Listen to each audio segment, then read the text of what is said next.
These are the 3 deadly behaviors that get people into trouble and much worse in the outdoors. Number 1, of course, is underestimating the task or getting in over your head. And let's talk a little bit about how this usually plays out. For one is climbing above your skill level. You have people with no experience in climbing, people that think 8 plates and ATCs are Brazilian Jiu-Jitsu moves. And they get a little lost, they get scared, afraid to spend the night in the woods, and now they're up climbing or down climbing a 5-point whatever. And what is one of the leading causes of death in our national parks, in our wildland areas?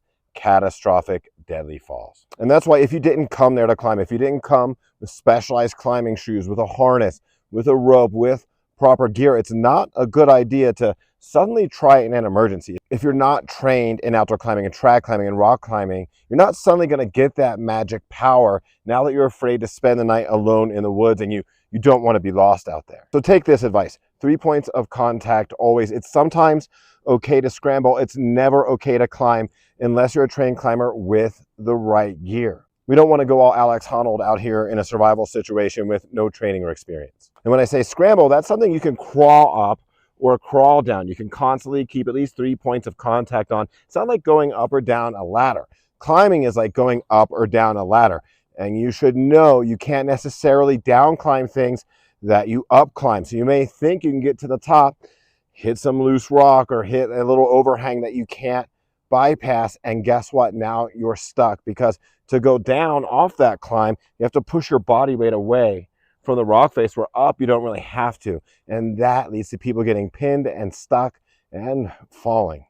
Another way people commonly underestimate the task they get in over their head literally is swimming in dangerous currents. If you're not trained in mountain river hydraulics, in swift water awareness at least, it's going to be hard for you to gauge water speed. So when we see rapids, a lot of people, they think, oh, that just means fast water. But you can have very, very fast water and no rapids. It can actually look quite smooth. See, rapids are generated by underwater obstructions. These are shallower, rocky areas of the river. They're hitting the water's hitting those rocks, right? It's going up, it's getting that air in the water, and it's creating what we see, what we call rapids. And believe it or not, it's actually really important for river health. Side note, that aeration of the water, keeps our fish alive, which great. So someone attempting to cross a river in the backcountry, or let's face it, when do a lot of us go out to the river, right? On holidays, right? And may have a little glug glug. And you see some water that looks good to you, looks a little bit glassy, and you think, hey, I could make that. And then boom, you're caught, you're swept away. And if you don't know ferry angle swims, if you don't know the emergency float position, if you don't know how to ditch a pack mid swim stroke when you're in the water, that can get bad really, really quick. I'm a former swiftwater rescue technician. That means I could jump in, swim around, right? And let me tell you, the water is in charge. If you try and fight that current, you're going to go tango. You're going to get out of breath really, really quickly, and you're going to succumb even faster. And there's so many hazards in the water: snags, overflow dams, all this. I'll have to do a separate video just on that.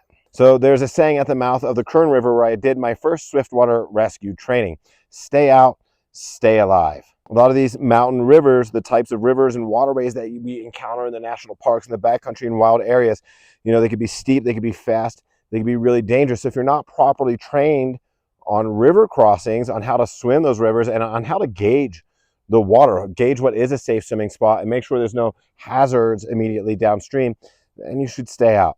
And again, what's one of the most common ways people are killed in the outdoors, in the national parks, in our wildlands? Accidental drowning. And side note, that includes you guys that like to cross barriers, well-marked barriers that say, hey, don't cross this, don't get near this water, there's a waterfall nearby, and you end up getting swept away. That happens a lot in Yosemite. So don't cross those marked barriers. Don't get too close to the edge in those severe rapids for the view. Just zoom in with the camera. Another way we see people underestimate the task all the time is hiking in the heat. Here in the West, we have so much public land, so much gorgeous public land and national parks and monuments. It's an outdoor recreation enthusiast paradise. So people are out here year round, but we do get these triple digit temperatures. And a lot of people think, oh, well, if I leave, at 6 or 7, I'll be back before it hits 100. Not realizing that a lot of these places out here in West that reach triple digits will hit 100 by 8 or 9 a.m. And they get stuck out in much hotter temperatures than they thought they were going to be. And by that time, they're miles out. They have to come miles back and they succumb to heat exposure. And again, another common killer in the outdoors, in the top 5 killers in the outdoors, is exposure. That's too hot or too cold for too long until you expire. So if you want to hike someplace hot, you have to take all the precautions in the world. You have to know your limits, for one. You should know if you're acclimated to that heat or not. If you're out there in the heat all the time, look, I was a wildland firefighter.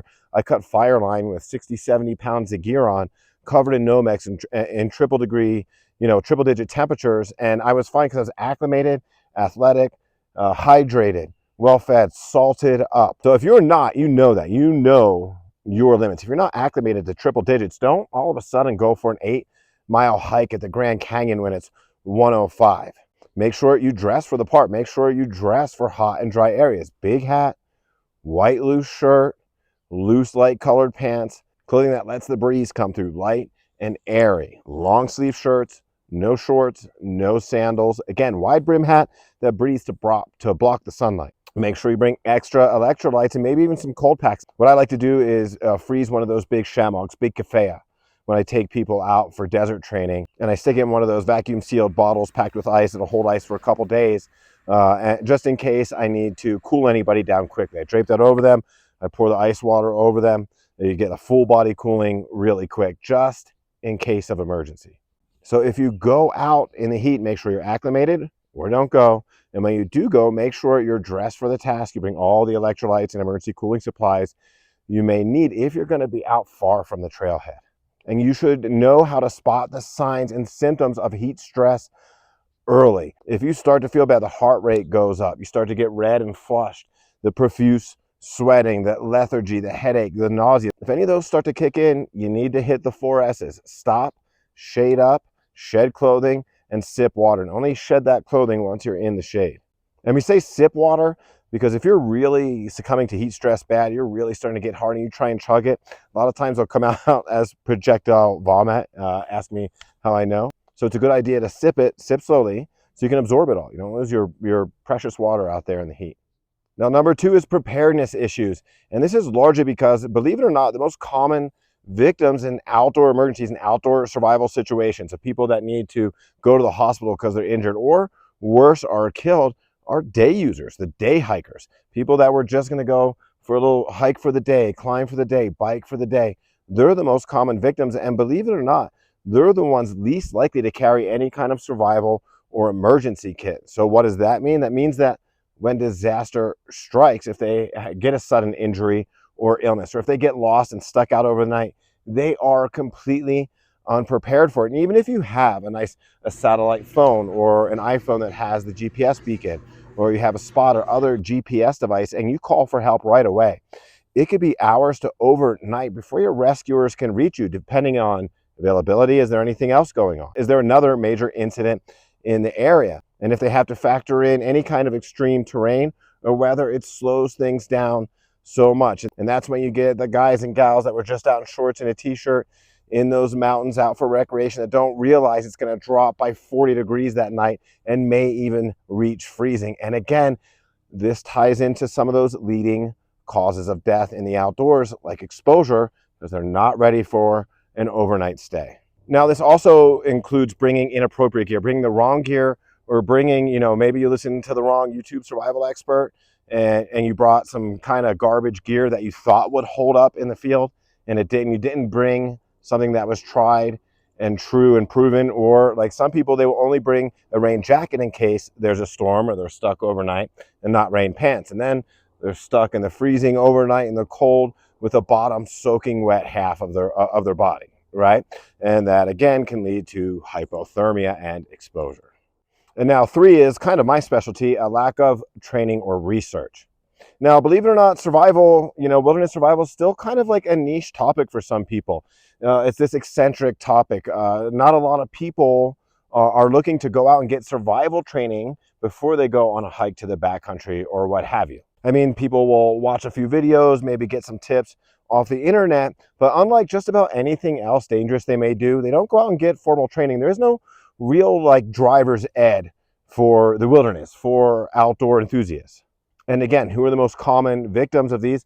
outdoor emergencies, these survival situations, it's the day hiker, the day user, the person that probably thought they didn't need much training. I watched a couple videos, so I got some tips from the internet, whatever, thought they would be just fine out there on their own, and they overcommit. So I really like to use the driver's ed analogy, just like we get some basic lessons in driver's ed, right?